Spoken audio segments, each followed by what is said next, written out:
Miss হবে না আপনার পছন্দের টিভি শো। দেখুন জি5 অ্যাপে একদম ফ্রি। আপনার কথা মতো অর্ডার ঠিকঠাকই দিয়েছিলাম, বিশ্বাস করুন, কিন্তু এখন দোকান থেকে বলছে নাকি কেউ অর্ডার ক্যান্সেল করে দিয়েছে। একটা কাজ দিয়েছিলাম তোমাকে, ফোন করে মিষ্টির অর্ডার দিতে বলেছিলাম, সেটা করতে পারলে না। এইভাবে আমাকে ডুবিয়ে দিলে।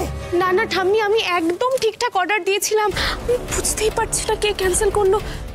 দোকান থেকে কোনো ভুল হলো না তো? এই চুপ কর তো, অমনি লোকের নামে দোষ চাপাচ্ছে, এই যে সব কুলার গুল করে। অমৃতা, কেন এত উল্টোপাল্টা কথা বলছো? কোথাও কোনো একটা ভুল ত্রুটি তো হয়েছে।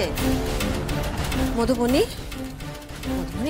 বাবা, আমাদের বাড়িতে এত বছর ধরে এই পুজোটা হয়, প্রত্যেকবার ওনারা মিষ্টি পাঠান, কখনো কোনো রকম ভুল ত্রুটি তো হয়নি এর আগে। তাহলে আজকে হঠাৎ করে এরকম একটা ভুল ওনারা কি করে ফেলবেন বলো? ভুল ত্রুটি কার হচ্ছে সে তো ভালোই বুঝতে পারছি। আমার পুজোটাই পণ্ড হয়ে গেল। এ বাবা, না না ঠাম্মি, আমি আরেকবার ওই দোকানদারকে ফোন করছি, যদি ডেলিভারি দিতে পারে।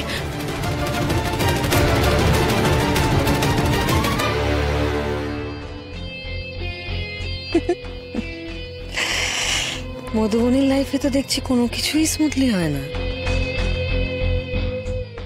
হ্যাঁ দাদা, আমি সেনগুপ্ত বাড়ি থেকে বলছি। একটু আগে কথা হলো। বলছি দাদা, কোনোভাবে আপনি এখন অর্ডারটা নিয়ে পাঠাতে পারবেন? দেখুন ম্যাডাম, সবই তো অর্ডারই মিষ্টি, এক্সট্রা 1 কিলো দই রাবড়ি কিছুই নেই আমার কাছে।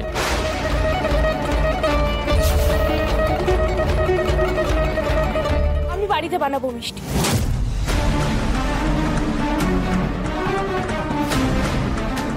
শোনো রিক, তুমি ভালো গাঢ় দুধ নিয়ে এসো। ক লিটার লাগবে আমি তোমাকে টেক্সট করছি। আজ আমি মিষ্টি বানিয়ে ঠাকুরকে ভোগ দেব।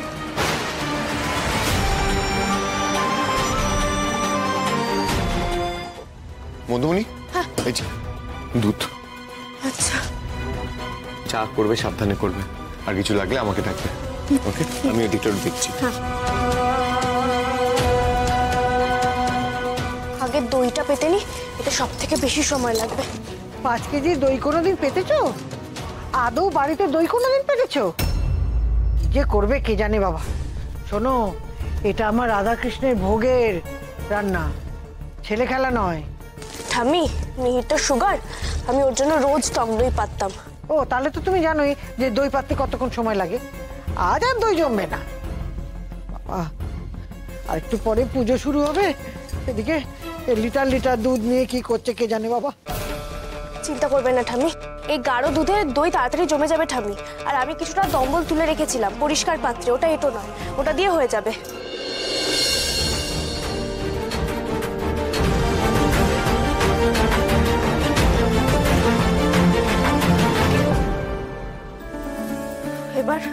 এবার রাবড়িটা তৈরি করতে হবে। তাড়াতাড়ি করো, ঠাকুরমশাই এসে জোগাড় শুরু করে দিয়েছেন। কীর্তনের দলও এসে গেছে, একটু পরে গান শুরু করবে।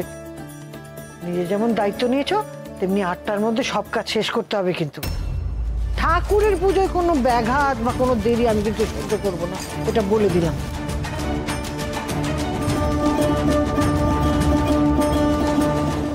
জি5 ডাউনলোড করুন আর সব এপিসোড দেখুন একদম ফ্রি।